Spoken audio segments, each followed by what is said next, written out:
Harshamandir for this special lecture at RRI. Harshamandir is renowned human rights and peace activist. He is a writer, columnist. He is also teacher, researcher. He works with street children, homeless persons, and survivors of mass violence. Dr. Harshamandir is director of the Center for Equity Studies and Special Commissioner to the Supreme Court of India in the right to food case. He was formerly in the Indian Administrative Service in Madhya Pradesh and Chhattisgarh for almost 2 decades. He has written numerous books like Unheard Voices, Stories of Forgotten Lives, Looking Away, Ash in the Belly. He teaches courses on poverty and governance in the Indian Institute of Management, Ahmedabad, and also St. Stephen's College, Delhi. He has received multiple awards like Rajiv Gandhi National Sadbhavana Award for Peace Work and the M.A. Thomas National Human Rights Award in the year 2002. Now I welcome Dr. Harshamandir to deliver his talk on Fraternity, the missing link in Indian democracy.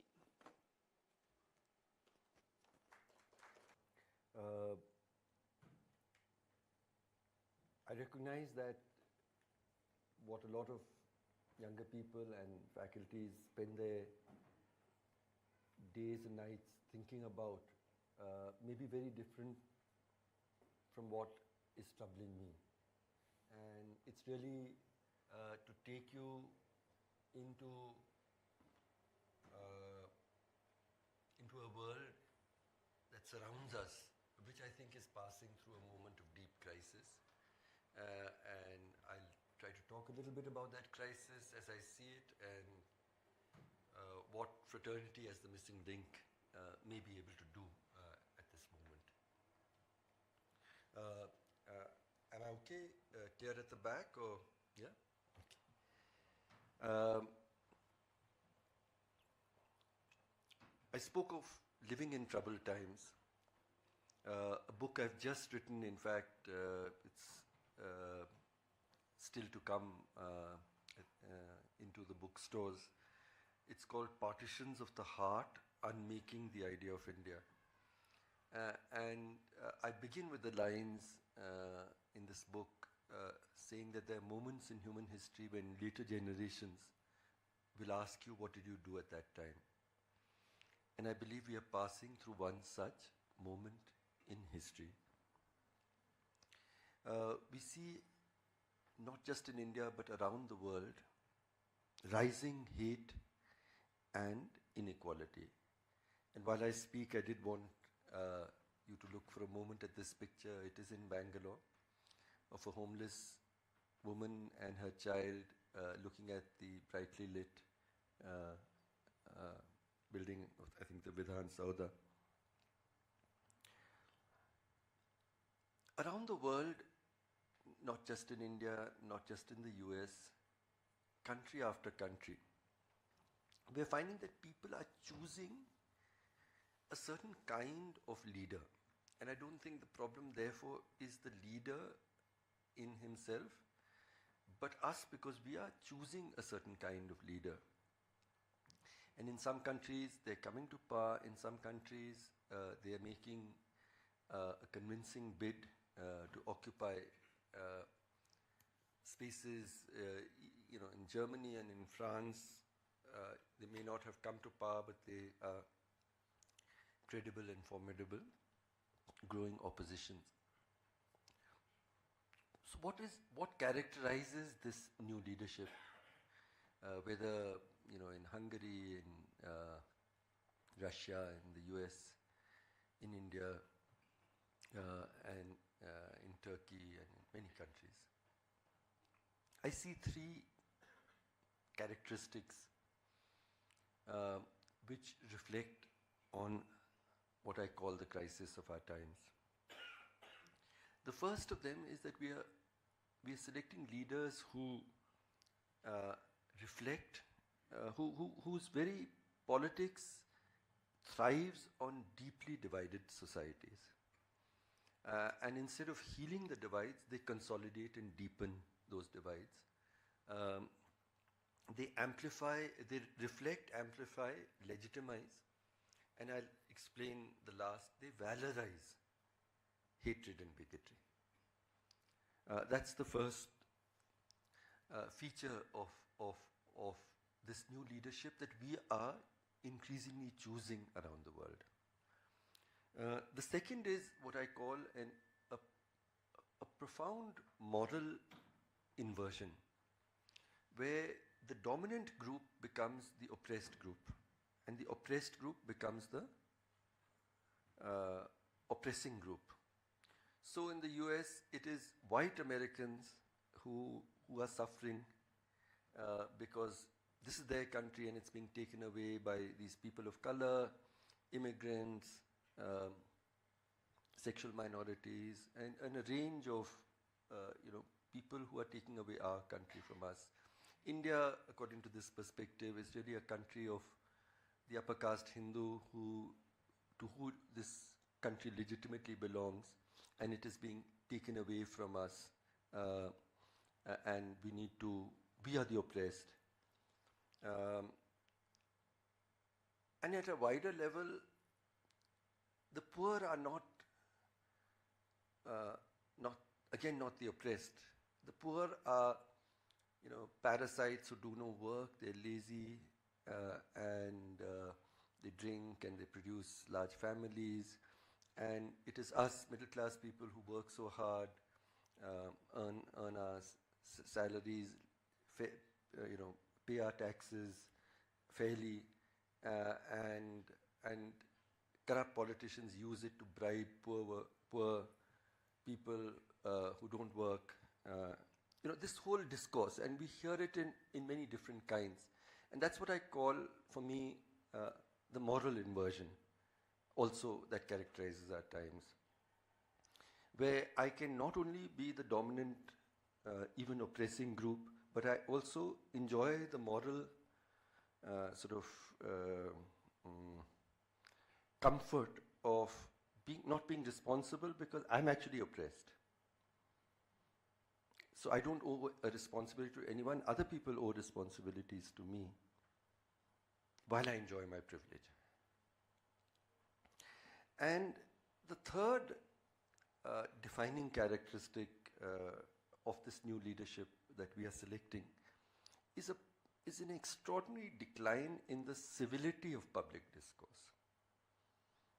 Just how you treat people who disagree with you. And I often think about, this high oratory that we celebrate. A young person, a child, looking at television in the US or in India or in many of these countries, what would they learn about how you deal with people who disagree with you? So if Meryl Streep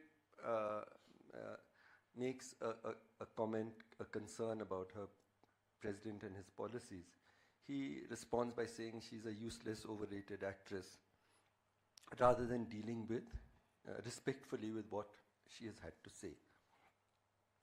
So these three characteristics that I talk about, to repeat,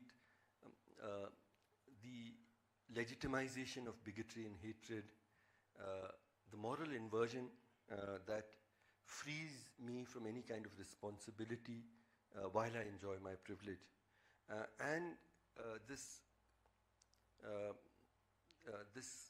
uncivil way of dealing with disagreement and difference pose, to my mind, this profound threat to the country and the world that we will give to our children and they will be able to give to their children. In India, we can understand this threat and articulate it in different ways. I like to think of it as a threat to what I would call constitutional values. Many of you are scientists. Let me just sort of explain the idea of a constitutional morality a little bit. it was very well articulated in a judgment on homosexuality by two judges a few years ago. What they said was that the Constitution allows and protects our right to our personal beliefs and our own ways of life, and that's very precious in our constitutional morality. But there are limits to my right to pursue my personal beliefs. And homosexuality is an interesting question because many of us would go back from our laboratories to watch television, news as entertainment in the evenings, and you'll find these 6 or 8 boxes of people screaming and so on. And you know, one of those, when this discussion around whether homosexuality should be legalized, I noticed that there were about 6 boxes representing leaders of every major religion in India. It is the only time ever that I have seen them come together agreeing on something. It's not on world peace, on ending hunger, it was all, every one of them were passionately angry about the idea that homosexuality could be legalized. So, so what the judges said is that you have the freedom to follow your individual personal beliefs, but this is limited. I mean, there's a threshold beyond which this freedom ends. Now, what is very important for us to understand is that this threshold, unlike what this present set of leaders would tell us, the threshold is not set by majoritarian belief systems. So it's not that because I am in France, if I want to be accepted as a French person, I cannot cover my body in a burkina and swim in the sea, which became an extraordinary issue. That is a majoritarian idea of the limits to your personal belief systems. And we are very clear that, you know, in France, the idea of being French would be to discourage a woman from wearing a hijab. In this room, nobody is wearing a hijab. In India, it would be to defend her right to wear the hijab, regardless of my own opinion about whether I would wear a hijab or not. And there are two very different ideas, and I think it's important to understand. So, so the idea of the limits to my freedom to be myself is not set by the majoritarian belief system. So we are not saying that the majority of Indians are Hindus and Hindus don't eat cows, so everybody should not eat cows. Empirically, there are problems with that statement, but assuming it was true, even one person with a different belief system has the right to follow her independent way of life and belief system, regardless of what 99% other people believe. That is our idea, what I call the idea of India and the constitutional guarantee. But it is not unlimited. The limits are not set by the majoritarian belief of what is right and wrong, but by constitutional morality. This is what the two judges said. And so I might, in my personal belief system, I might believe that homosexuality should be banned, and I should not have the freedom to choose who I wish to love. But the Constitution gives me that freedom of equality. I follow my belief. I need, you know, nobody's going to force me to believe differently. But the law cannot protect. The law protects the right of that person to choose who he wants to love or she wants to love, whether it's a person of her own gender or a person of another religion or caste. So this is the idea of constitutional morality, and I think that we have every freedom within the four walls of constitutional morality. Now, what is constitutional morality? And it's, again, very beautifully articulated. India is deeply privileged to have one of the most beautiful constitutions in the world. It was drawn up by one of the most learned people in the Indian freedom struggle, Dr. Baba Saheb Ambedkar, deeply debated, very intensely debated, and it drew from the best in constitutions around the world. In its preamble, it actually sets out what I would call the four pillars of constitutional morality. The first of them is justice. The second is liberty. The third is equality. And the fourth is fraternity. I'll talk briefly about the other three. If we had half a day to discuss, I would have loved to talk to you about what each of these stand for. But to my mind, each of these are under great assault in the India of our times. But what is least understood and most threatened is actually the fourth pillar of fraternity, and that is what we would spend more time talking about today. But what does justice, liberty, and equality and fraternity mean? And words have a lot of, have a certain resonance. When I speak of these words in English, maybe they don't ring, stir something in your heart or your breast.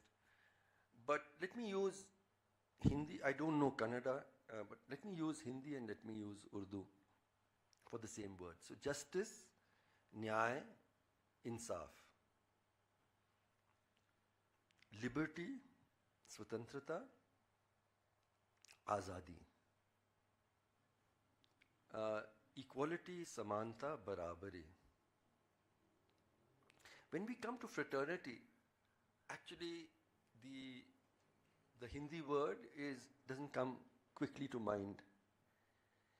And when I looked at the Hindi version of the Constitution, I actually found a beautiful word, a much finer word actually than fraternity.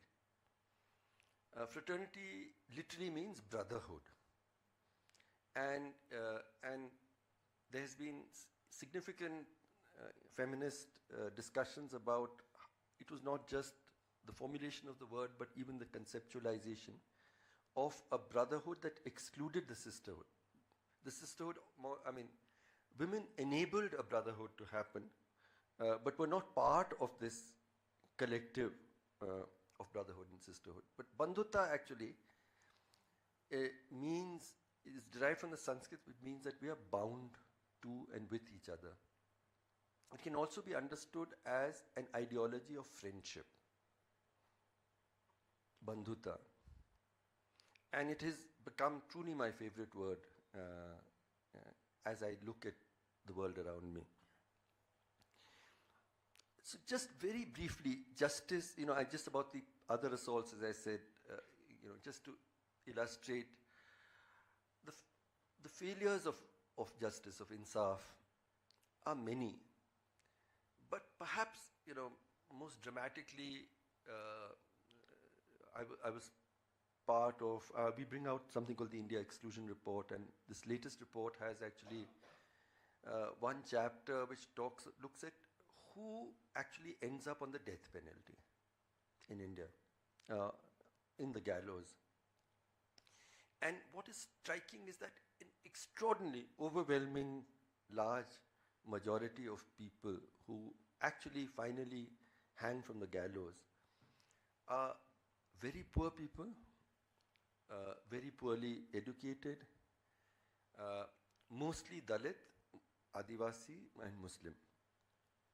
Now, there can be two understandings. Obviously, that happens because these are the people who commit most crimes, or something else is at play. So, we often recognize the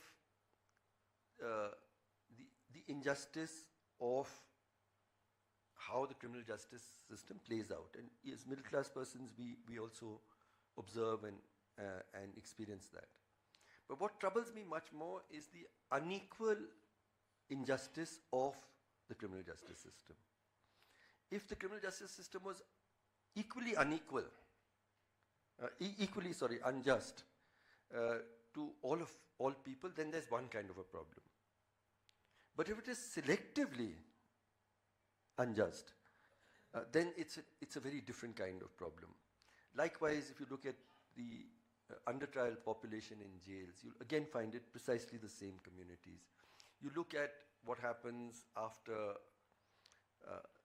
violence against women, violence against Dalits, and violence against minorities compared to the reverse, and look at what happens in terms of conviction, investigation, etc. So justice, just illustratively, those are the kinds of challenges or assaults that one sees. Liberty, azadi, kisse azadi, and I don't know, some of you might have watched Kanhaiya, the young student leader, and his, resonant, thing of Bharat se azadi nahi, Bharat mein azadi, and kin cheezon se azadi. But much before him, Roosevelt, way back in 1946, spoke about 4 freedoms, 4 fundamental freedoms. And that's a useful framework to understand what freedom means. So he talked about freedom of worship, freedom of speech and expression, freedom from want, and freedom from fear. And talked of these as 4 fundamental freedoms. And then again we look around, not just to touch upon, freedom of worship is under enormous assault, the question of the cow, conversion laws,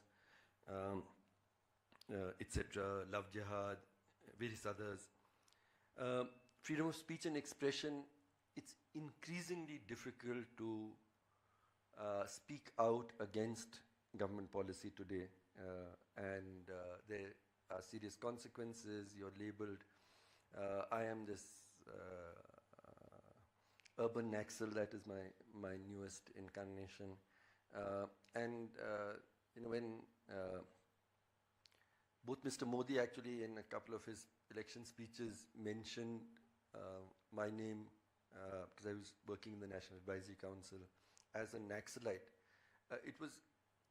I normally never like to respond, but I did write an article saying that, if you whoever advises you just did a Google search. Incidentally, I'm passionately against all forms of violence, and I've written a great deal, in opposition to Maoist violence.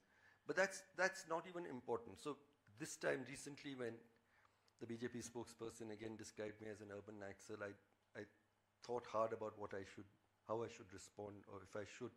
And to say that I don't believe in Maoist ideologies would be like throwing the other people, about 10 people who've been recently picked up for dissent under the bus. So I chose instead to write that, by your definition, anyone who stands and speaks out for the poor is a Maoist, and I therefore take your charge as a badge of honor. But broadly what has happened, and this is again not unique to India, I see this again, the idea that the supreme leader, his government,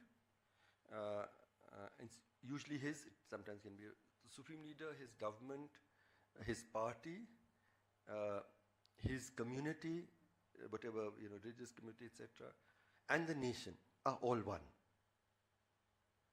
So if you criticize the supreme leader, you're actually criticizing all of these.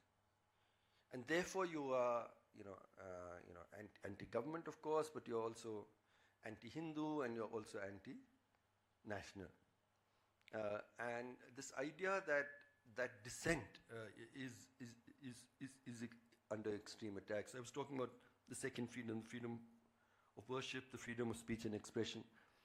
The freedom from want is something that I'll come back to when we speak about inequality, the persistence of hunger, the persistence of homelessness, and the freedom from fear.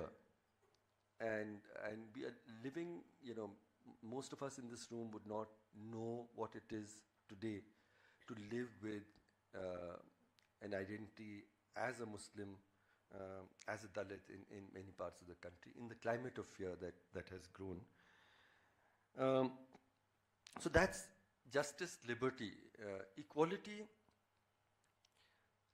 we could talk a lot, but let me start very briefly again by recalling a letter that a young doctoral scholar studying in the Central University of Hyderabad wrote in early 2016 before he went to his friend's room and hung himself. And he left this letter, and I don't know how many of you have read that letter. It's one of the most heartbreaking indictments of everything that we have accomplished and not accomplished in the last 70 years. He wrote it with his hand, and he said, whatever I did, I could not escape from the fatal accident of my birth. The fatal accident of my birth. He wanted to be a science writer like Carl Sagan, and he said, now that will never be. And he said he wanted to go to the stars, and it's really heartbreaking. And he said, but I still find that whatever I did, I was reduced to my identity, and nobody saw me beyond that, and I lost heart. And I think that when I say it is the severest indictment of what we have accomplished and not accomplished in the last 70 years, is that today, everybody, for instance, in this room, and all of you are fine scholars with very bright minds, I still would say you're not here because you deserve to be here. You are here because 1 billion people, at least in this country, did not get remotely the same life chances that you and I got. So I don't deserve to be here speaking to you. You don't deserve to be here either. And, at least to recognize the difference, let us not call what we have accomplished the result of merit. Let us at least recognize that it is the result of privilege. And let that create in our hearts a sense of humility and a sense of responsibility. And the next time you step out of this room and of this beautiful green campus, and you see a young man, say, working on a construction site, look at him and think, wow, he might have been a great scientist. The next time you look at your young domestic help at home, you see her and say, wow, she might have been a great philosopher. And the person serving you tea in a dhaba, maybe he could have been a great poet. Who knows? Who knows?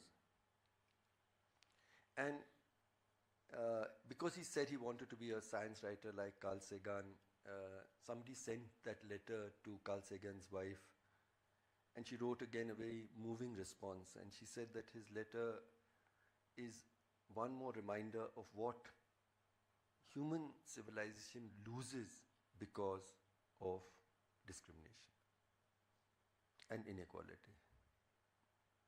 Just everything else, what kind of human potential we're losing because we're not giving people equal chances. And so our destinies are still determined mostly by the accidents of our birth. And for some of us, these are happy accidents. We are in this room because we chose our parents well.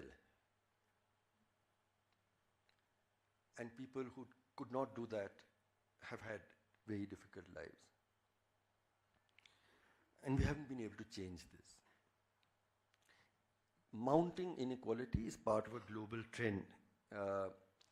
And some of what, the wealth inequalities of our world are beyond even imagination. The fact that today, much less than the number of people in this room, a total of 42 people, own as much wealth as half the world's population, 42 people. I was reading somewhere, I mean, just again to understand a couple of factoids. If Bill Gates is now the second richest person in the world, if Bill Gates now from today started just spending $1 million every day, and he did nothing else with his wealth, he just kept it there and kept spending $1 million every day, how long do you think his wealth would last?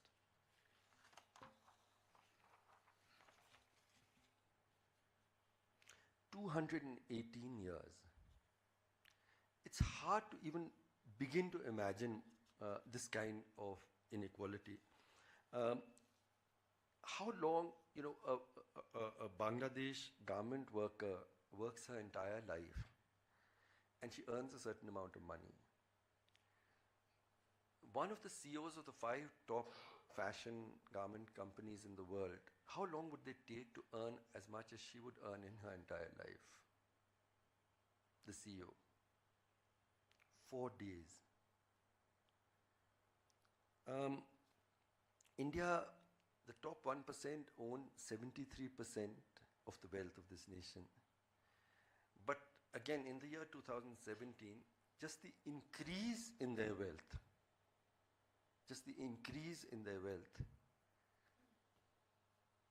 was larger than India's union budget.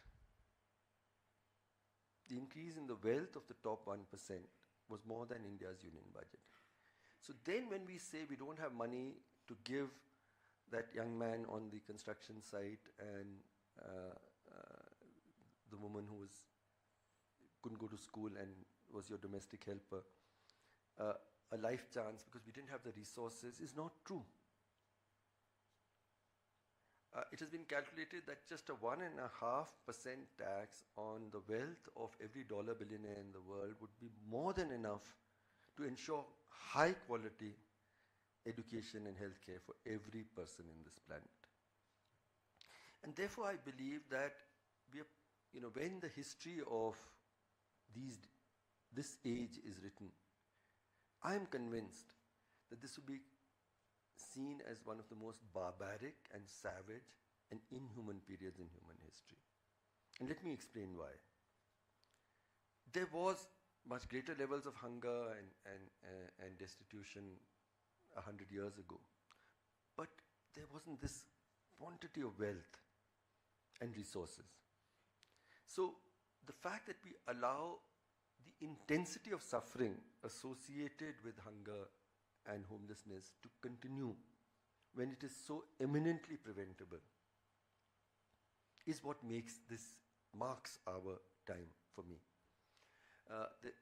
There's an anthropologist called Akhil Gupta at UCLA, and he asked a simple question. He asked how many people die in India because of completely preventable causes. Like hunger, like lack of clean water, lack of health care, which are entirely preventable. And he came up with a figure of 2 million people.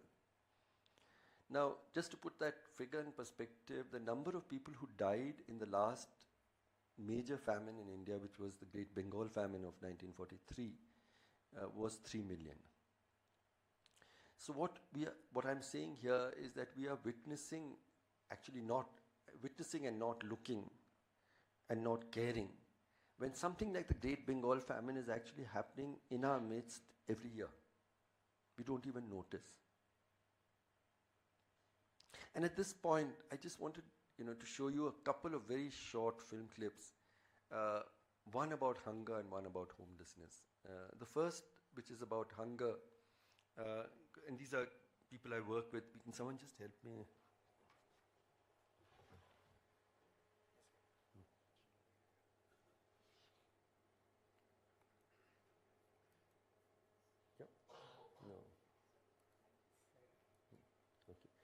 So one of the, among the Dalits itself, the lowest in East UP, Bihar, are the Musahars. And I remember having a conversation. The issues that I worked on most is hunger and homelessness and hate violence. Those are the 3 things that have most preoccupied me. So sitting with Musahar women one evening, they were talking about the most difficult lesson that they have to teach their children. And I said, what is it? And they said, the lesson of how to sleep hungry. And when they were speaking, I have a daughter whom I love a lot, and I was just wondering, what would life have looked like to me if I had to teach my daughter that, there'll be many nights when I can't feed you. And there's nothing I can do about it, except to teach you how to deal with the pain of sleeping hungry. So this is a short clip, actually. I asked some friends to then make a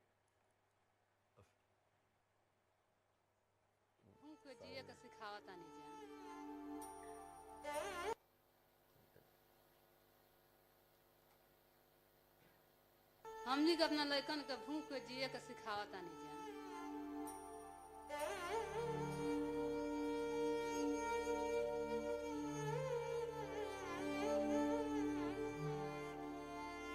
पेट जरता तब मुंह सहर लगला त मुंह से कोड़ कोड़ खाए पकावे लगला से खाए लगला से जो दिन कार लाल तो दिन त खोल के खाता लो आज जब नहीं कार लागी तब का करी लो उहे कारण करी लो मुंह से कोड़ी लो पकाई लो खाई लो यही से मुंह सहर ना धरा गई मुंह सहर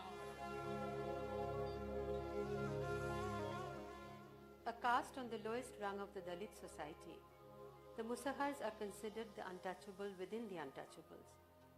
Some of the most ostracized people on the eastern borders of UP, Nepal and Bihar, their extreme poverty and the complete denial of their basic human rights have now led them to a pitiful condition of living off whatever they can.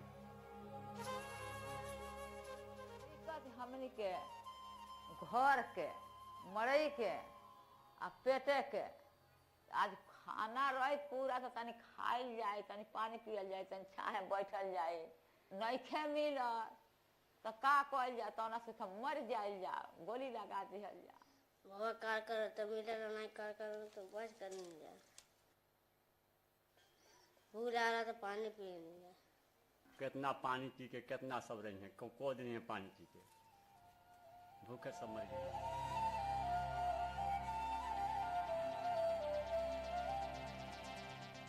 भूख का मारे रोई लो तो अब करेजबा नहीं काट के दे दे तो हम लोग संतोष रखा जा समझा का समझाओ लाई समझा जे बबुआ न बाटे न खाई ले सबूर कर नहीं बता कहाँ से चोरी करते जाए ले नहीं आ चोरी करे कहूँ मिली नहीं के घर मांगला मिली नहीं आ चाहे कितनो छतिए पीटा लगी हमरा तो कहाँ से खियावा लाई मर जल जाए लेकिन भीख ना मांगे जल जाए Being able to feed one's child is the single most important goal that a parent aspires to. The Musahars don't even have that luxury. They find themselves competing either with technology or against nature herself. Technology that leaves them hungry and nature that leaves them thirsty. नुकसान यह बात दूसरा ये रउआ खेत काटत रहनी है लिया खात रहनी हो अब रउआ का पान से कटवा लेता नहीं तो हमके कहाँ में अपना खेत में महाराज थोड़ी देर बटलो बा तो तेरी बात जाके देखी ना पानी बा कहीं इतना बा कहीं इतना बा थोड़ी देर मजूरी धातुरी जुटा के आ कमा को बोलो जाता तो गंगा माई दिया तारी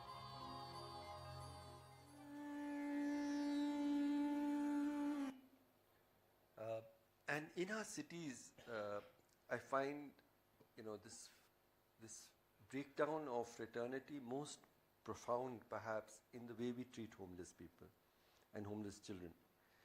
You will, each of us would, give our child the best that we can, give her protection, give her the best food, best education, best exposure. Maybe 1 kilometer away from where I put my daughter to sleep would be another little girl who's,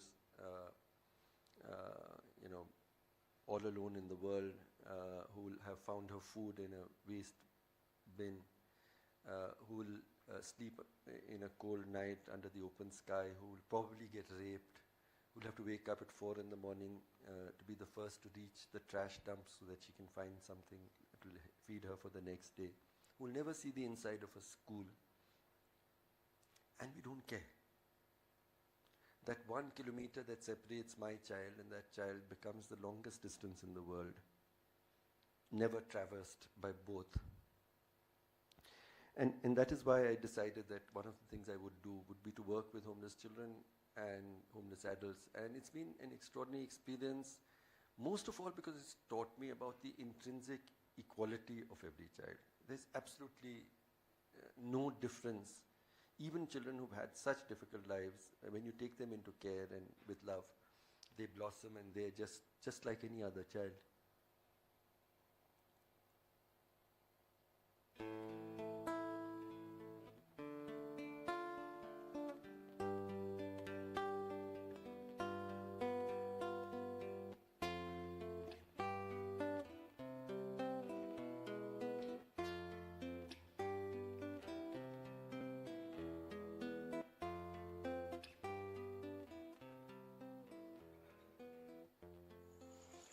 पापा ने मेरा mummy को मार दिया, घर छोड़ के भाग गया। मजबूरी यही है जो यहाँ फुटपाथ में सोता हूँ। घर द्वार तो आई नहीं। घर द्वार होता तो कोई आदमी फुटपाथ में सोता है क्या? जहाँ सर छुपाने की जगह मिल जाती है वही मेरा घर है। अब यही नहीं पता हम कहाँ से आए हैं और संभाला ही फुटपाथ में ही है।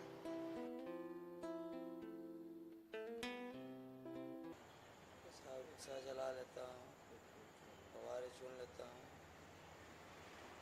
बारिश हो जाए तो पुल के नीचे चले जाते हैं, ठंड होती है तो रजाई लेके सोते हैं किराए की। ऊपर से कमाई होती है 150 रुपये कमाई हो जाती है। तो क्या करते हो 150 रुपये? सिलेशन पीता हूँ।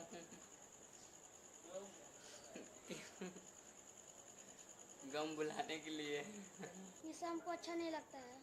निशा करने के बाद ये छाती में दाग लग जाता है, आदमी मर जाता है। निशा करता है उसमें भी पैसे भी लगता है। निशा नहीं मत करो, एकदम अच्छा से रहो, पढ़ाई वढ़ाई करो। इंजीनियर बनो। सपने क्या, जिसका कोई आगे नहीं कोई पीछे नहीं, सपने क्या हो सकता है? मेरी ख्वाहिश भाई कौन पूरी कर देगा, और क्या मेरे दिल में अरमान है।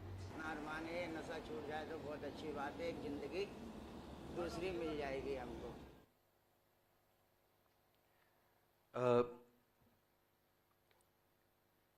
When I talk about inequality, as I was describing this little girl, what troubles me not so much is the mounting inequality. What troubles me most of all is our indifference to this inequality, a capacity to see and look away.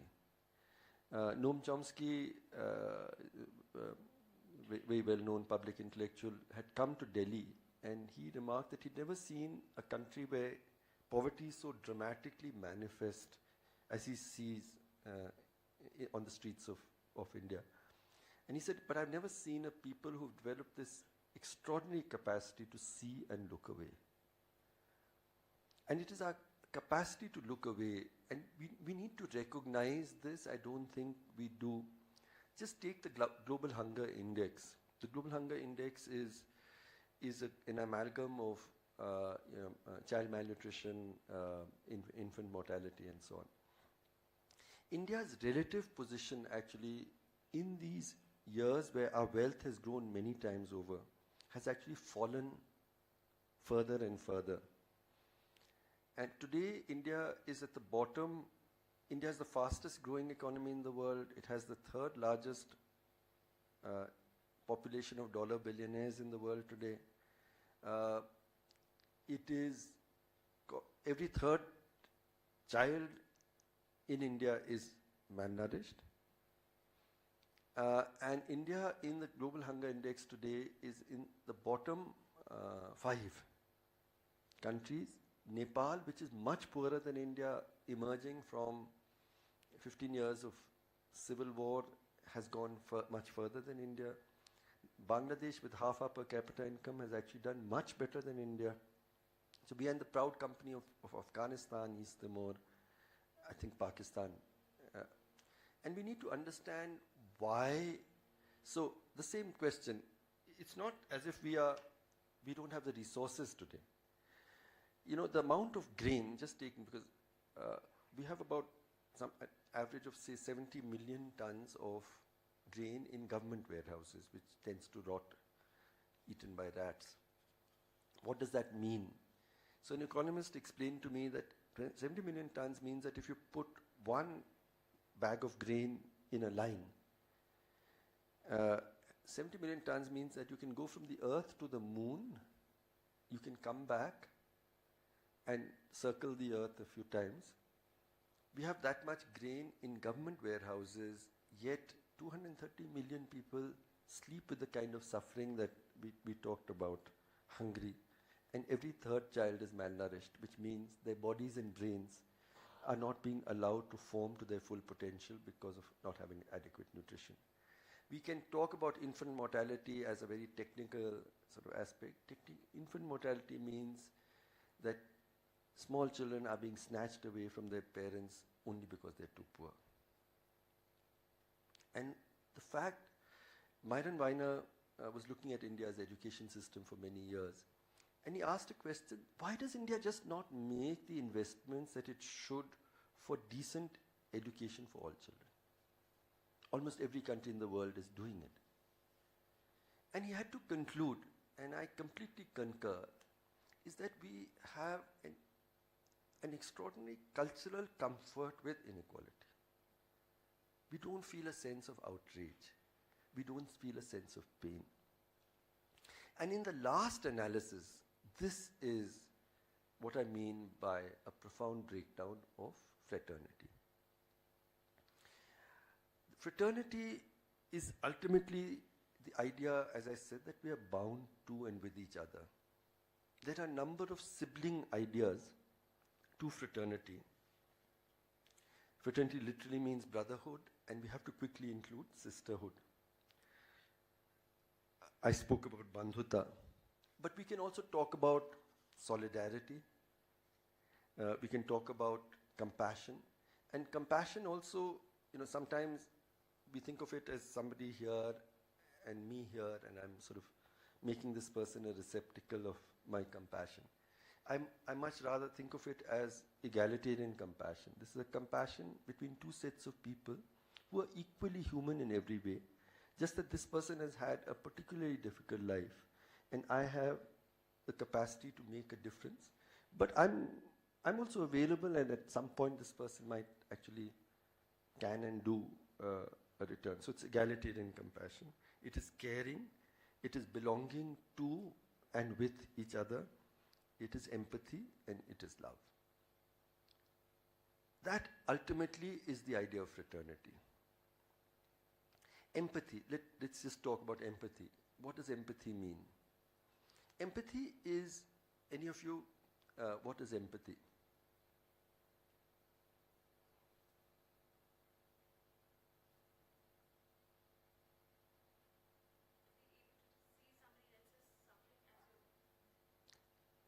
Very good. To see someone else's suffering as one's own.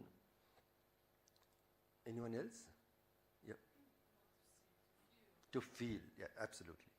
But what is important is actually that empathy is first an act of imagination, and only then can it be an act of feeling. And let me explain that.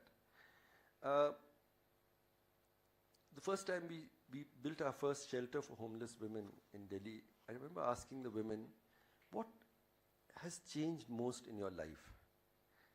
And one of the women said that for the first time in 17 years, when I close my eyes at night, I am sure that no one is going to rape me until the morning. Now, I don't think any of the men, including me in this room, can even begin even the imagination of what life would look like to you if for 17 years, 20 years, you go to sleep in a place where somebody is going to come and rape you. There's nothing you can do about protecting yourself. There's no one you can go to who will listen to your complaint, and there's no place of safety to which you can go tomorrow. Right? Now, one act of sexual violence, and in the Me Too movement of sexual harassment, leaves its scars all our life. What would life look like to you if this happened to you every day? Therefore, the imagination. And we have to first imagine, and then perhaps we can begin to care. So you will not look at a homeless woman the next time as some dirty impediment, on the street, but as another woman just like you, who's in this terribly difficult predicament, not of her own creation. You often hear of homeless men getting run over, and it might have occurred to you, when you look at homeless people, if you do look at, we tend to actually look and not even register. You'll notice that homeless people tend to sleep very close to traffic, busy traffic, and on traffic highways and on traffic islands. It doesn't seem sensible because there's much greater chance that some drunken bloke will drive over you. So why don't they sleep, say at some distance in parks, etc.? Just try to tell me, why do they choose to sleep like this? More than safety. One? It's also warmer. That's a good point. Most importantly, mosquitoes. It's just that they have learned that if you sleep elsewhere, mosquitoes will just not allow you to sleep. And so if you sleep close to where highways where vehicles are going all night, the vehicle fumes drive away mosquitoes. And so you're able to sleep. It will not be great sleep. But the fact that in order to get a few hours of some sleep, you have to destroy your lungs and forever and risk being run over every night. These are people we share our cities with. We haven't even got any sense of an outrage or demand that at least let's build homeless shelters. I finally went to the Supreme Court in the year 2010 and have finally got an order saying that governments must create adequate number of homeless shelters. And for that also, even up to today, most governments have it's been very difficult to get them to even comply with this small demand. And the reason can only be this, that the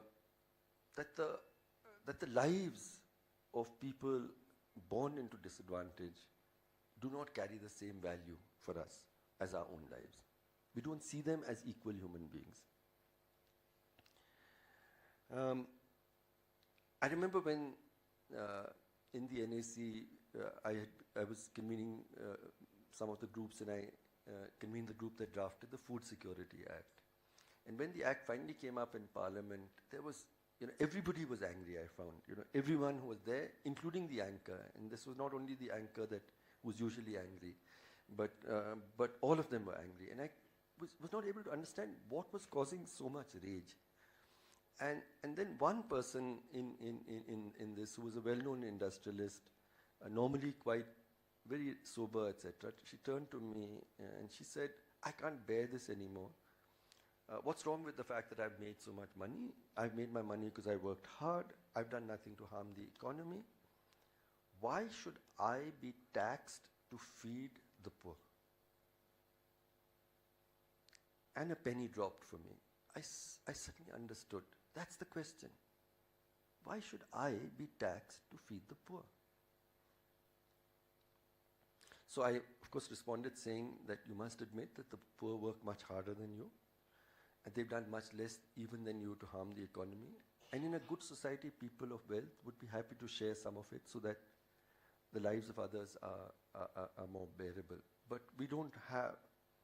And the same Noam Chomsky actually said, what is social protection? I mean, I'm somebody who calls for at least a framework of universal social protection. He said social protection is ultimately the idea that we should take care of each other. Please think about it. The idea that we should take care of each other. That is fraternity. That we should take care of each other. We should take care of the child who is sleeping under the open sky. We should take care of a woman who's been driven out by extreme violence, has no place of safety, and has to submit to a lifetime of being raped. We owe something as a good society to a woman who has to teach her child how to sleep hungry. And if we even compare India and China, are more or less equally unequal. This is often said. But Amartya Sen had somewhere said, and it really stayed with me, he said the penalty of inequality is much greater in India than it is in China, and I'll explain why. We're both in the bottom decile. But in China, however poor I am, I will be able to send my child to a decent school, and when I'm sick, I will be able to go to a public hospital with getting some, free medicine and care. In India, I can't dream of either. And it doesn't trouble us because we don't take care of each other. And I'm reaching the point where, Dr. Ambedkar had actually said, because when he wrote Fraternity into the Constitution, he said justice, liberty, equality can never become the natural order of things until we have fraternity. Without fraternity, justice, liberty, and equality can only be imposed by a constable.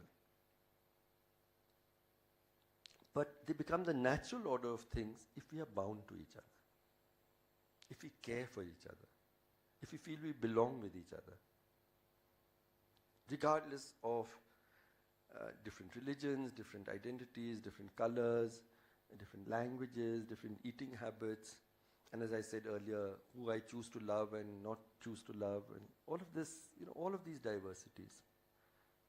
We still belong to each other. We belong with each other. And the Constitution actually explains why each of these in the preamble. And I like very much the fact that fraternity is said for the dignity of the individual and the unity of the nation. Now please note this again, because a great deal is talked about today about the unity of the nation. Today the unity of the nation is an idea full of anger. It's as if I can love the nation only by hating. I can prove I love this nation by hating people of other countries. I can love my religion only by hating people of other religions. So it's a loving by hating. What about a loving by loving?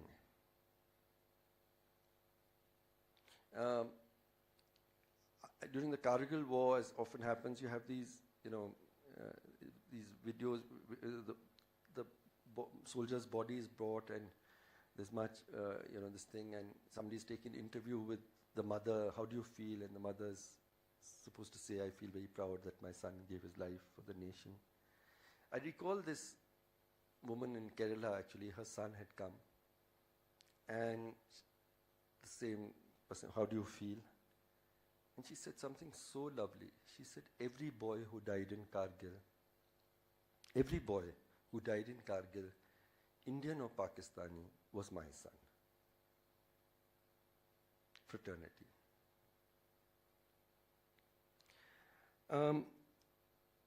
But so inequality and our tolerance of inequality reflects to me this extraordinary breakdown. Breakdown means that it existed at some point. The absence of fraternity in our society. But its most ugly manifestation today is really rising hate and hate violence and lynching. And over the last few years, we are seeing India rising up in a tempest of hate. And most of us in this room may not have even noticed. You read an odd news item here, you read an odd news item sometimes. 3 or 4 of these cases have become better known. You might have heard of Junaid and Pehlu Khan. We don't even recognize that something is happening across our country.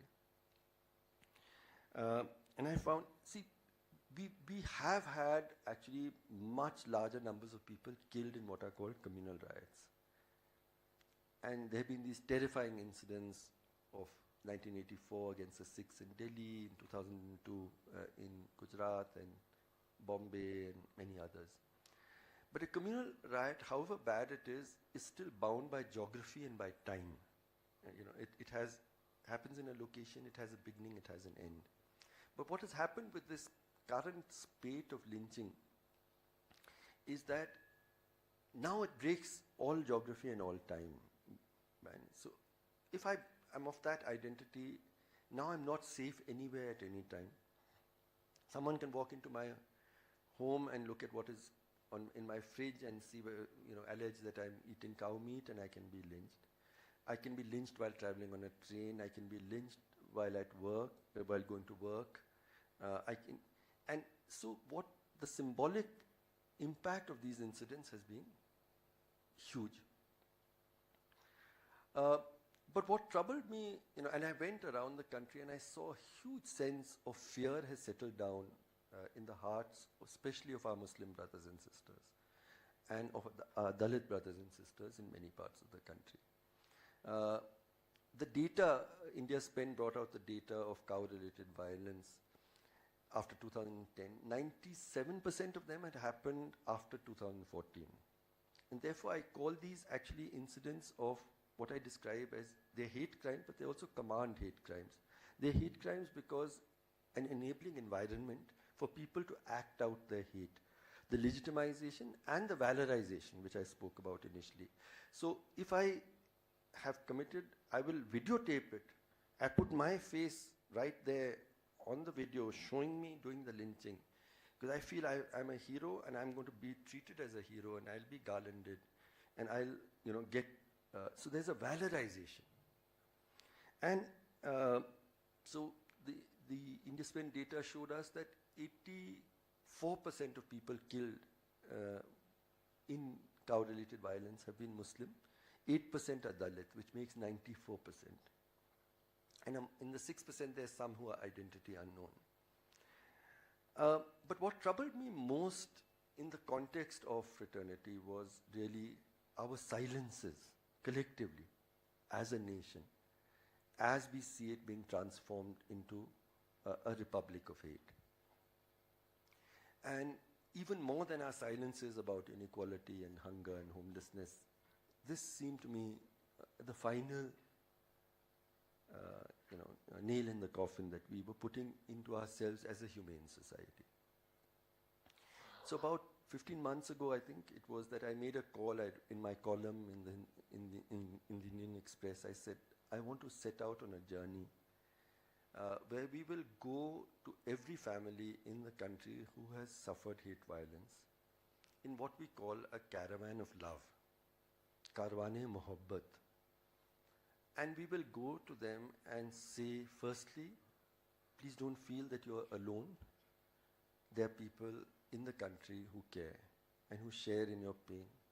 Secondly, we seek your forgiveness because of the country that we were not able to prevent from becoming what it is. And then to see, what efforts have happened in terms of justice and the efforts for justice and so on. So, as in most things that I've tried to do in life, I didn't have a single rupee. I just made this call and I said, in 1 month we are traveling. Within a month, people crowdfunded about 20 lakh rupees actually, and people have continued to contribute. People care. There is that, and I've done now about 24 journeys in the last 15 months in 13 states. Most recently came back from Manipur, where there was a lynching, and it's frightening because it's spreading in every direction. Very briefly, and before I tell you a little bit of what I saw, and just to wrap up this lecture and how I feel we need to respond, I'll show you just the first 5 minutes of a film about the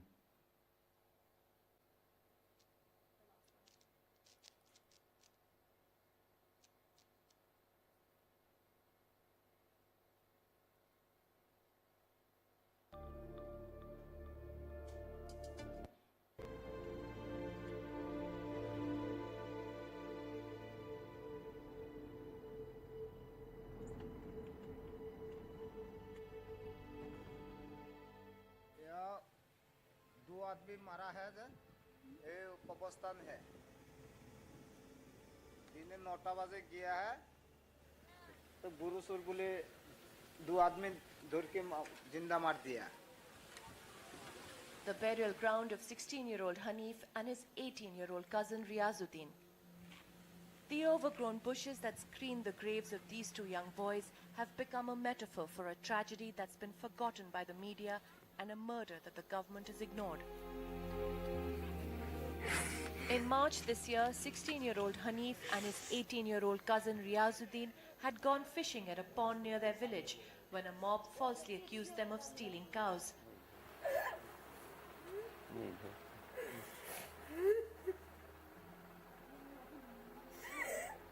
मेरे को पहले बच्चा था ये पहले बच्चा था 4 बच्चा था हमारा यही पहले बच्चा 17 साल हो गया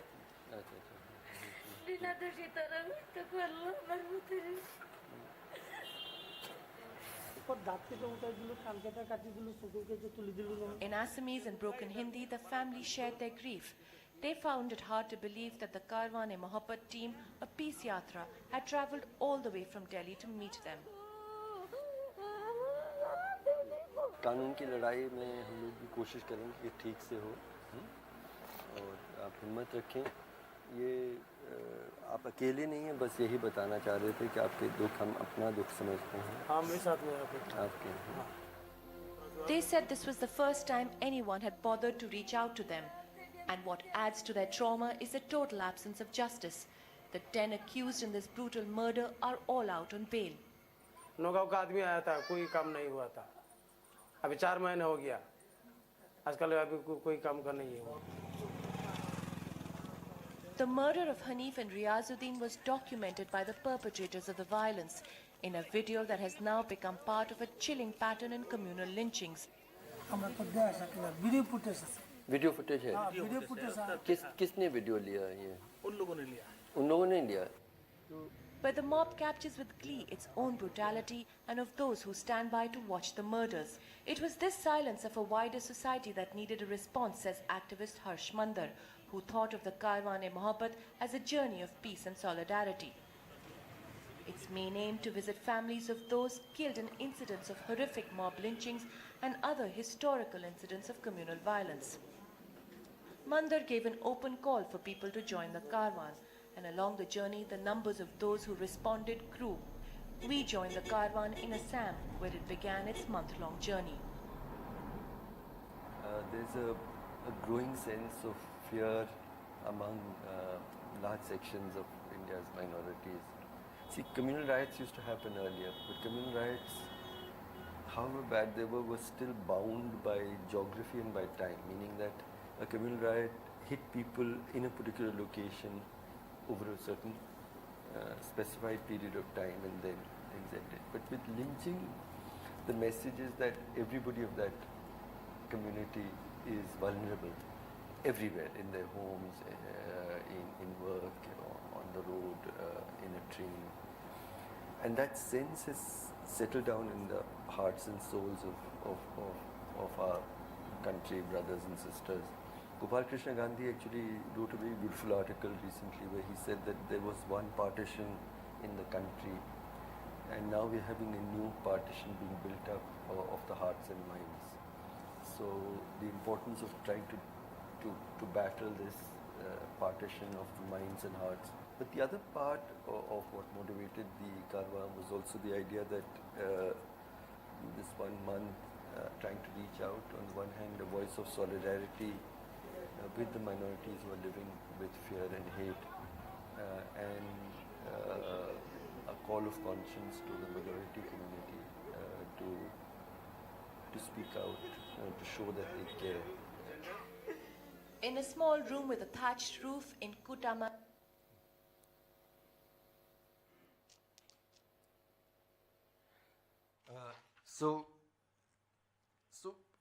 What did we see in these 24 journeys? Very briefly, something has got let loose. The levels of cruelty of each of these killings, just this Nagaon killing, for instance, the boys' bodies come back, strangers have killed them, their eyes are gouged out, their ears are cut off, in some place their genitals are smashed with stones. So something has happened, extreme hatred. The second is this terrifying sort of recurring thing of videotaping these lynchings. Almost every lynching has had a videos made by the perpetrators, which are then uploaded. It really is a performative hate crime, and it reminds you pretty much of the lynchings after the Civil War in the US, which were also performative. Families used to gather. It was almost like a picnic, and you'd watch this person being lynched and hung from a tree. And we seem to have used the video camera for that same. And the horror is so great. In Jharkhand, for instance, think of being this young boy who's sitting at home and suddenly he opens his WhatsApp and he receives a video of his father being lynched at the time he's being lynched. And in the market square, and he can't even, there's no one at home. He tries to get onto a scooter and drive it. He has an accident, and by the time he gets people together and they reach there, the father has been lynched to death. There's then the question of the role of the police, which in almost every single case has been one where they come late. You often see them in the videos actually watching and so on. And they then register cases against the victim. Because if you've been charged to be a cow thief or smuggler, you are the accused. And so not only have you suffered this loss, but you're running around trying to get yourself protected by the police. There's an enormous failure of public compassion, that people from the local community, and this is something, I was a collector, I was in the IAS, I've handled many riots, including the 84 riots and subsequent riots. Even in the worst of riots, and then I decided to leave the civil service in 2002 after the Gujarat massacre. I said that this is not the country that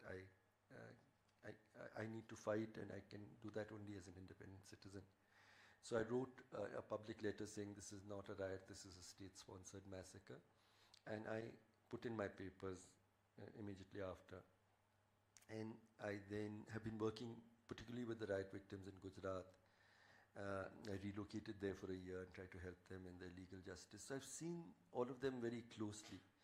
But one of the extraordinary things that I found in Gujarat is that there were extraordinary cruelty, but great kindness and courage as well. So for every person who was attacked and killed or raped, I could find in the same village at least 3 other Hindus who actually saved lives at great risk.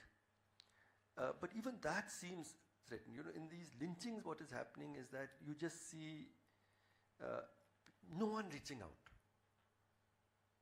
And that is terrifying.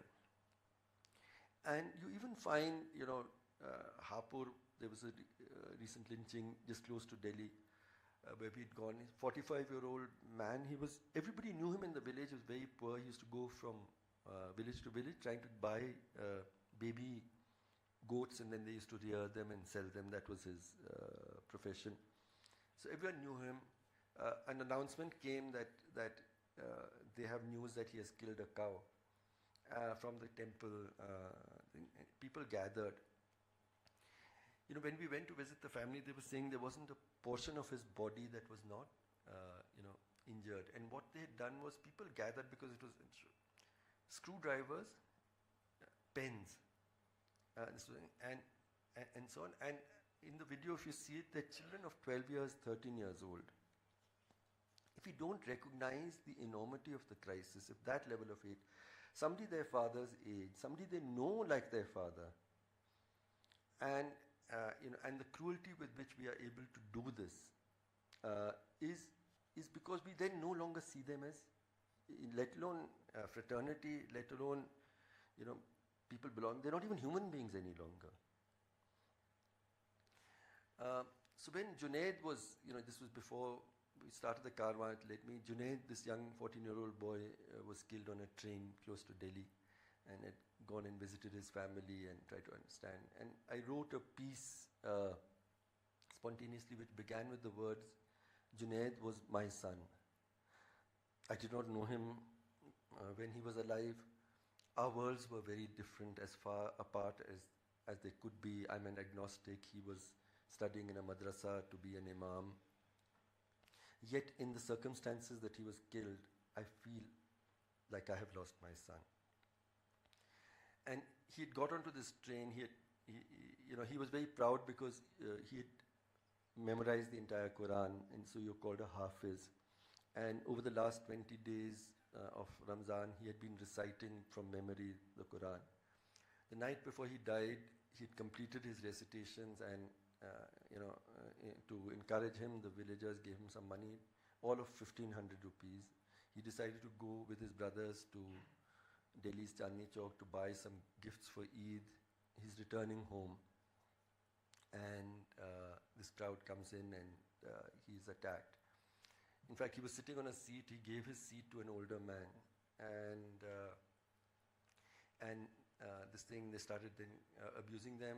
Knives came out, including this old man, and they lynched him. They stabbed him 14 times, and he was bleeding. Not one person came to his help, and then they threw him out into the platform.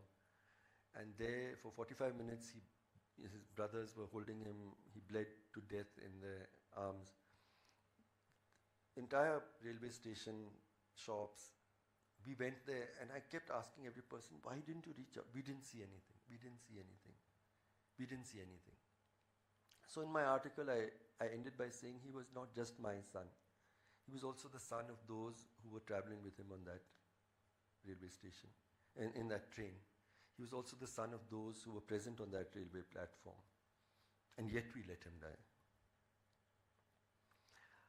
I was, deeply troubled by this, of course, and, couldn't sleep at night for many nights. One night, I suddenly remembered that I'd read a similar story which happened in the US. And so I got up and checked my Google, and it was a remarkable coincidence because this was also a story in the same month of Ramzan. Train, teenagers being hate attacked, blood flowing. But the stories were, there was a world of difference. So the story was that this young woman of color, girl of color, in a hijab, and her friend got into this train. This white man in his 30s came and he started haranguing them. And like here, the pet abuses go back to Pakistan. There it was go back to Saudi Arabia, and so on. So he was going on, and these girls were terrified. 3 different men got up, and they formed a ring around the girls, and they told him that you can't do this, and you'll have to stop, etc. The girls got up, they went to the door, and then they just turned around. And what did they see? This man took out a knife. He first slashed the first person's throat. He fell down. This boy was a young man, he was a student. And he started bleeding, and then he realized that he's not going to survive. And his last words were, tell everybody on this train that I love them. And then he died. The second man, actually, he was a veteran of the armed forces. He had also got slit on the throat. He got onto the platform and he collapsed and died. The third young man, he was a younger college boy, and he got stabbed on his thigh and he survived. The Muslim community was very moved in the US, and they gathered about $1 million and so on. They had this big program to honor him. In this program, he said 2 or 3 very remarkable things. Again, I'm trying to explain what I understand by fraternity. And this boy said something. He said, this whole country is gathered behind me. But really, who should you be worried about? Think of those 2 young girls. Think of what they must have gone through. Think of them dealing with the rest of their lives. You should rally behind them. And then he added, he said, you're saying I did something very great by the 3 of us. What did we do which was so great? All we were doing was protecting our own children. All we were doing was protecting our own children. Junaid was my son. the idea of fraternity, and I often think about, what do we mean by being bound to and with each other? To me, ultimately, in Hindi, I would, there's a phrase, ultimately fraternity is ek dard ka rishta, a bonding of pain. So when Pehlu Khan gets hit on his back and is lashed to death, it is on my back that I feel the pain. When a little girl is asked to learn how to sleep hungry, I think of my own child as one who has been asked to sleep hungry. And therefore, I believe that the most radical idea of our times today is truly love. And it is something that makes everybody uncomfortable. A group of scientists would probably say, what nonsense is this guy speaking? But it isn't nonsense. It is really how we can build our society. And we have to resolve whether you want your children to be people who will take out pens and stab an old man whom they see, who they've known like their father to his death. Or do you want to raise your children as people who care, who recognize that with all our differences, we belong to and with each other?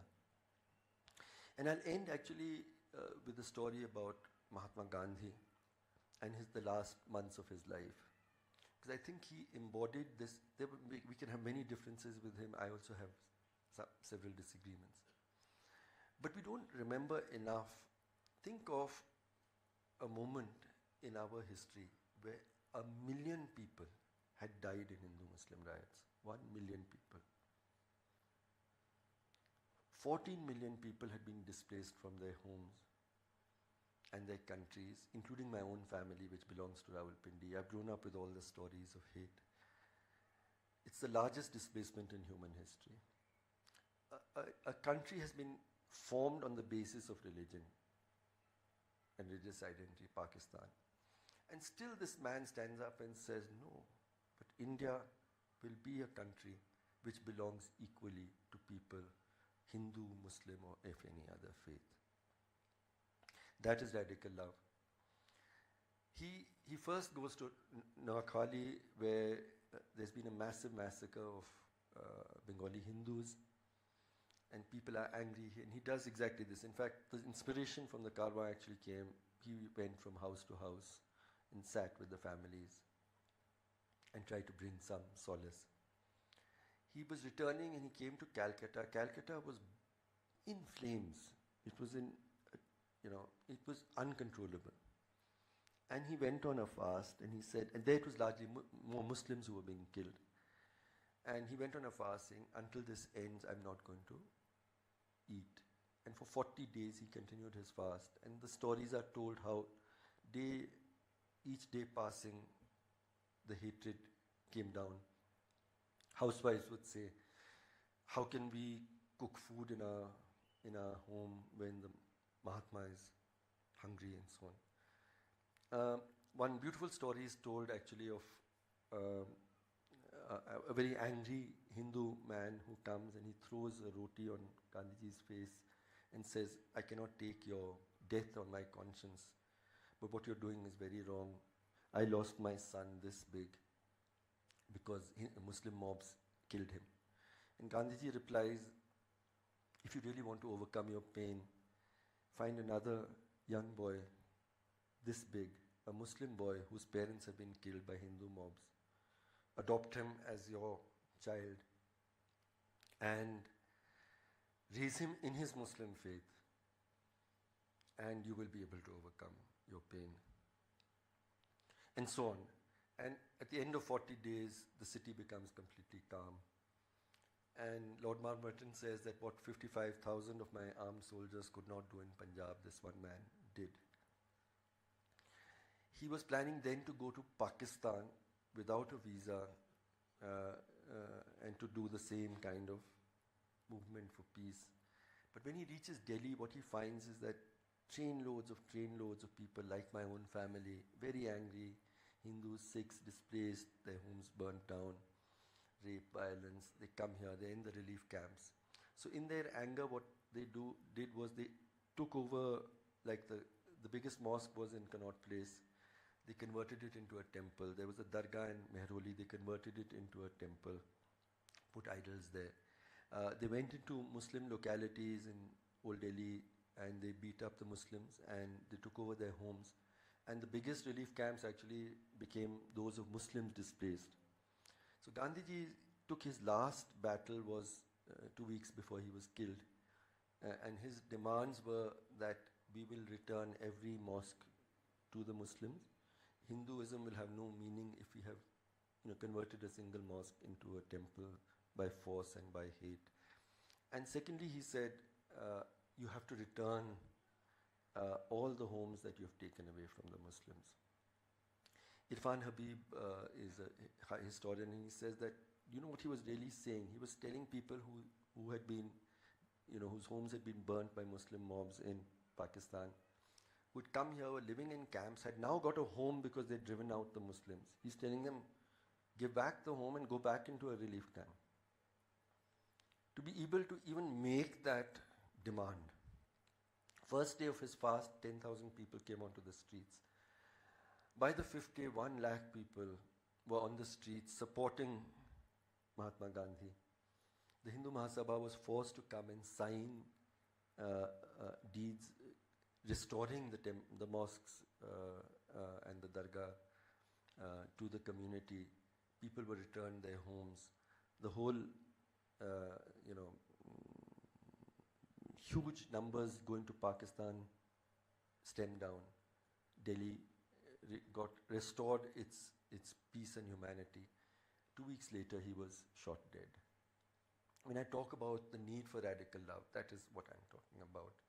And I believe nobody's going to come and lead us in that way. This is a partition of the hearts and minds. It's in our own hearts and minds that we have to find the courage of our love if we have to change our world and give a kind and a fair world to our children. Thank you.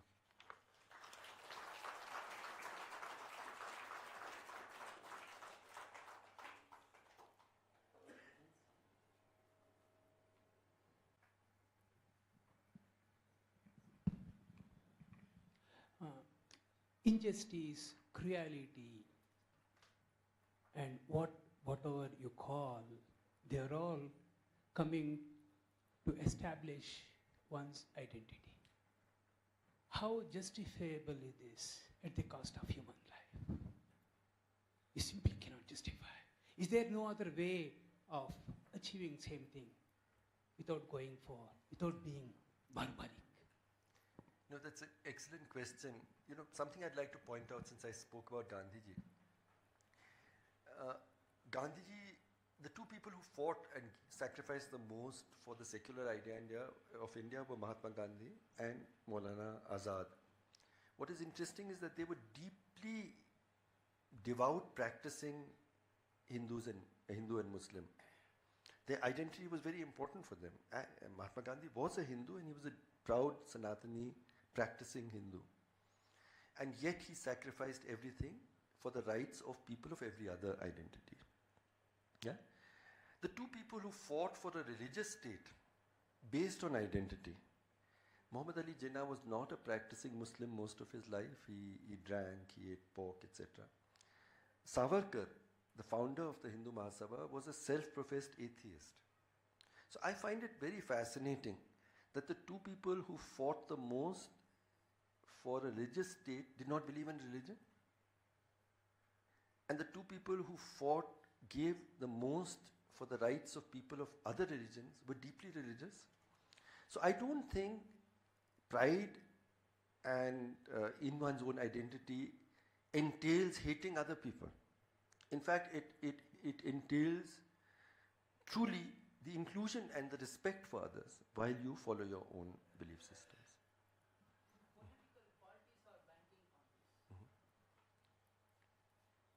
Yeah, so thank you for just indescribably moving talk. But I just want to ask a question about a point that you didn't talk about, which is the fact that this rising level of fascism all over the world, and in particular in our country, is also tied up very deeply with an economic system, and in particular neoliberal policies. Because when we talk about this hate as sort of spontaneous, we know it's not. And it's orchestrated in a very precise and careful way.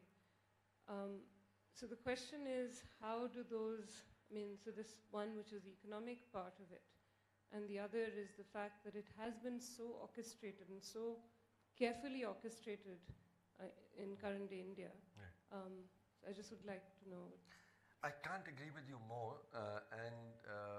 because it cannot be a coincidence that we're seeing, far right, political parties and political leaders who profess hatred against minorities of different kinds, coming in country after country after country. So there's something happening across the globe.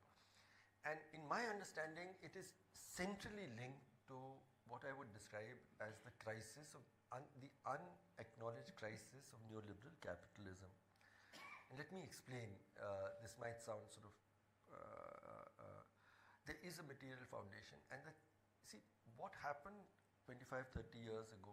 We were told that governments which are redistributive tend to be, take power, they're corrupt, they're inefficient, and it is markets, let big business handle things, and everyone will be better off. How do you care if the super rich if 42 people own half the world's wealth, etc.? How do you care if all of us are better off as a result? And all of us were going to be better off as a result by the second promise. The first promise was great wealth would be created, which it was, which has. But the second promise was that in the course of the super rich getting richer and richer, they will create millions of jobs. And because we'll all get great decent work opportunities, I won't need the state to provide me this government school or a government hospital. I will have the resources to buy it in the market. This was really the promise. Now what has happened globally is that wealth has been created in a huge, unimaginable levels, as I was trying to describe. I can't get my mind around Bill Gates, spending $1 million for 218 years. I just still can't understand, that levels of wealth being created, and this kind of want, but the jobless growth, and Mr. Modi now, and this is not something that only was a crisis. The UPA government had the same, and I have exact figures for you if you like. In the high noon of economic growth, which was 2004 to 2010, the number of people added to India's workforce was about 57 million. The number of jobs that were created were about 2.7 million at that time. Today we are adding 1 million new people to our workforce, 1 million people. Think of Germany, which admitted 1 million refugees, which was a great step. We are adding 1 million people to our workforce every single month. And we are adding, because people are leaving agriculture, something between 5 to 8 million people are leaving agriculture, which means almost 20 million new jobs required every year. The number of jobs, and before Mr. Modi then tried to say that it's actually the figures that are wrong and people are selling pakoras and so on, that kind of thing.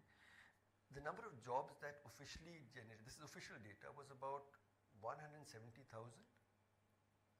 for 20 million people were the new jobs created. And that is only part of the story, because we are also seeing a massive decline in formal decent work employment. So the kinds of jobs that are now being created are informal, low end. So Amazon is getting richer and richer, but what are the kinds of jobs they're creating? Basically delivery boys and girls. They're not people who are going to have careers. They're not going to be people who will have social security, who will be able to look forward. They just are going to risk their lives every day driving on those scooters, inhaling fuel, and that's going to be the rest of their lives. So we are creating very low end, large factory floors are being broken up into small tasks. I don't even know who I'm working for, and it'll end up being sold as whatever, which are the big fashion companies, whatever. But I'm actually doing something and I'm getting paid 100 rupees sitting in my slum, and I don't even know I'm contributing to it. The company says, I have no responsibility to them. I didn't employ them. Nobody's employed them. Those kinds of things. So, briefly, I see this around the world is that young people have every right to aspire for a better life. And we are not offering them anything except hate. This is giving them a sense of worth, they suddenly become a hero, somebody's garlanding them, somebody's making them a hero. Otherwise, they were no good, useless people who used to hang around and had no futures. I do think that is the core of the crisis. I also believe that in India had, again we forget, every second Indian today is below the age of 25. Every second Indian. Never in history have there been so many young people in one place at one time. And never in the future will there be, because now people will have smaller and smaller families. So we're probably never in human history will so many young, so it should have been a wonderful time. If young people had, I feel young people give me the greatest hope. But young people have something to hold on to. Let them have a decent education. Let them have good health care. Let them have jobs to look forward to. We would have been a very different country. But when we don't, we've denied them a decent education, we've denied them any education, we've denied them nutrition, we've denied them health care, we've denied them future, we've denied them jobs. What do we offer them? Somebody to hate.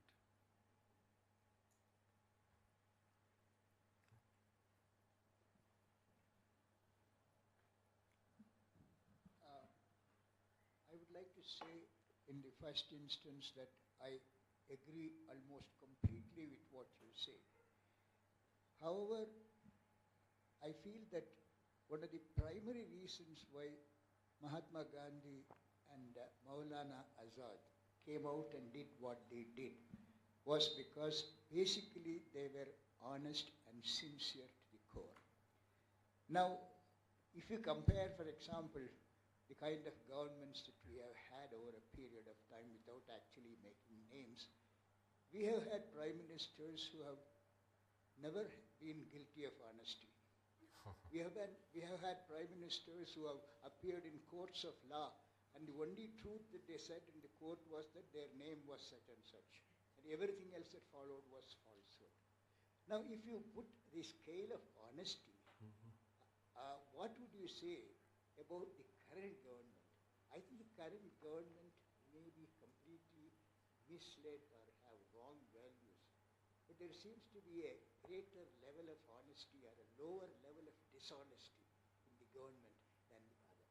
And if for example, this idea of a government which promotes less hate, I'm not even willing to believe that there is less hate. How do we judge a government by suppressing everything that happened, for example, in 1984, everything that happened in 1975, everything that happened in 77, including an entire long court proceedings and the entire proceedings of the court and the entire papers being destroyed with a view to producing or destroying history. All this has been the responsibility of a certain government, which again the present leaders can be completely absolved of that responsibility if they went ahead and said, those leaders were wrong. We regret that. We apologize for that. On the other hand, those who perpetrated these extreme dishonest measures are in fact continue to be their role models. What do you have to say about that? A lot, actually. A lot. I find it worrying that you only identified 1984. There have been, communal violence. 1984 was a terrible blot on our country. So was 2002. So was, which was actually the massacre which I have worked with. I have seen how women and children were killed. So was Bhagalpur. So was Bombay. so was Nelly actually, and a lot of this did happen under Congress governments. Some of it has happened under other governments. We have a long legacy of hatred which has happened. I was just describing that we now have gone into another level with this kind of individualized killing across the country, and it has consequences which are even more grave. But that doesn't deny what has happened earlier. I have fought and spoken about this. I work with the 84 riot victims. I fought for their justice. I'm fighting their cases. That's not the issue. But I find it worrying when I tell the story and one recounts selectively one episode where Muslims were not the victim, there was another set of victims, and the Congress was clearly guilty, as if that was the only, like it's a, you've not said what about, but it's like a whataboutery. What about, you said it in a very gentle way, but this is what is thrown at me. What about this? What about that, etc. I feel that we've had a continued legacy of violence and discrimination against minorities in riots. It has taken different forms. There has been impunity. Our current Prime Minister, I have seen his role in 2002, and he's our Prime Minister. It doesn't seem to trouble you. You didn't mention the fact that we have a Prime Minister who actually, in many ways, enabled one of the worst massacres to happen. And that is terrifying and terrible as well. But none of this cancels out, none of this makes equal to, etc. So I feel that, yes, we have this long history, but what is happening today, to my mind, has reshooted the levels of hate and its consequences to levels that were never there before. India has never been as divided as it is today, and there hasn't been as much fear and hate so normalized. I have not seen children come out, and I can show you all the videos. Most videos have children about the age of 12, 13, taking videos, killing, lashing, and so on. I think that we've entered a new phase, and we need to acknowledge that, according to me. But I might be completely partisan, and I might be sort of hating the BJP and loving the Congress, etc. You might like to interpret it that way. That's really, for you to think. As far as corruption is concerned, I find that particularly disturbing, because corruption, we're really talking about crony capitalism. And what are the terms, what you would call corruption in one instance may not be called, we might define it in different ways. But there is now a lot of evidence about the terms on which big business is being supported with public money. Now, you might call it, it's your money, my money, maybe somebody is pocketing money, somebody is not. But I'll just give you one example, and this is sort of well documented. We know, for instance, that the Tatas were brought in to build a small car in Gujarat within 1 month after. But what were the terms on which they were brought in? X amount of money was being invested by Tatas. 3x was given from your and my tax money. You know at what terms? At 0.1% rate of interest, repayable after 20 years. With free land, water, etc., etc. And this has happened, and now there's now been a documentation of a series, what Adanis have got. Now, we might say it's completely honest, it's nation building. You might call it crony capitalism. Those are ways of interpreting. So I feel that crony capitalism was terrible in the UPA years, and it has got worse. I feel that jobless growth and the agrarian crisis was terrible in the UPA years, and that has continued. The same growth model is not delivering. In the UPA years, there was some sort of balancing force with things like the NREGA and the Food Security Act and the Right to Information Act, the Right to Education Act, etc., and that has gone here. But I really think that this idea of this was okay and that was good, and why are you talking about this when you're not talking about that, takes us into a territory of rationalizations It can be very courteously presented. It can be presented. I get the same questions wherever I go, often much more discourteously. And it is really for the younger and older people in this room to decide whether what I'm saying carries credibility, whether it is impartial, whether it is politically motivated, whether what I'm describing here is acceptable in relative terms, and so on. These are things that we'll all have to decide. And I might be completely wrong, I might be completely partisan. I have to act according to my convictions. I can see there are many questions in the audience, but I'm afraid we don't have any more time. We can continue this discussion over tea and snacks at the library.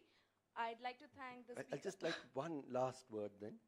I wanted to, just end with a particular story. I wanted to, when we're talking about radical love and Gandhi and so on. I was in Delhi. There was a young man called Ankit Saxena, who fell in love with a Muslim girl in his neighborhood, very poor one-room Janta flat. And the Muslim girl's family found out. They came, and in front of the parents, they slashed the boy's neck again, and he fell and died in their arms. He was their only son. It seemed an opportunity when Delhi would have had major riots.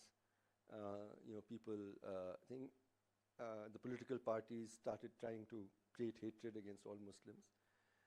Yashpal Saxena, his father, very modest, poor man in a Janta flat, he immediately said, yes, this person who has killed my son in this way, I want the severest punishment for them, but I have nothing against Muslims. And I will not allow you to create a hatred against Muslims. This boy, as it happened, the boy who died, he was an only son. His best friend also was, a male friend was also a Muslim. And so he takes his Muslim friend with him to Hardwar with the ashes, teaches him how to participate in the prayers, and he's the one who goes and dips the ashes into the Ganga. And right through he has stood against, and he did not allow Delhi to be torn apart by hatred. Imam, there was and the second story, just that it's not so impossible, this practice of love. I mean, what about trees and all can take us in one kind of way. So Asansol in Bengal had a small clash, and there's no time to tell you the details, but in that clash generated in this kind of way, there's a melee and curfew is imposed, and suddenly they find that 2 Hindu boys have been caught in the Muslim part of the city, and one Muslim boy who is this Imam's son got caught up in the Hindu part of the city. And there was a hostage type situation, you return. The Imam said, this is completely wrong. Think of what these 2 boys, their parents must be undergoing. So without any conditionality, we will return these 2 Hindu boys. So they get returned, and he waits for his son. His son doesn't come. Close to midnight, he's sitting alone in the mosque. He's an Imam, and he gets a phone call from one of the officers saying, we have found your son, but he's died. He's been killed. 16 years old. His first response is, don't announce this. Don't tell anybody. The city will burn. I will tell them. Next morning, the first namaz, people gather, and they notice his son used to accompany him. His son is not there. He does the prayers, and then he says, I want to tell you something. This is what has happened to my boy. But, and his immediate thing is, he says, the death of my son is a great tragedy in my life. But it would be a much greater tragedy in my life if a single Hindu is harmed by you, even by your tongue, let alone by your hand.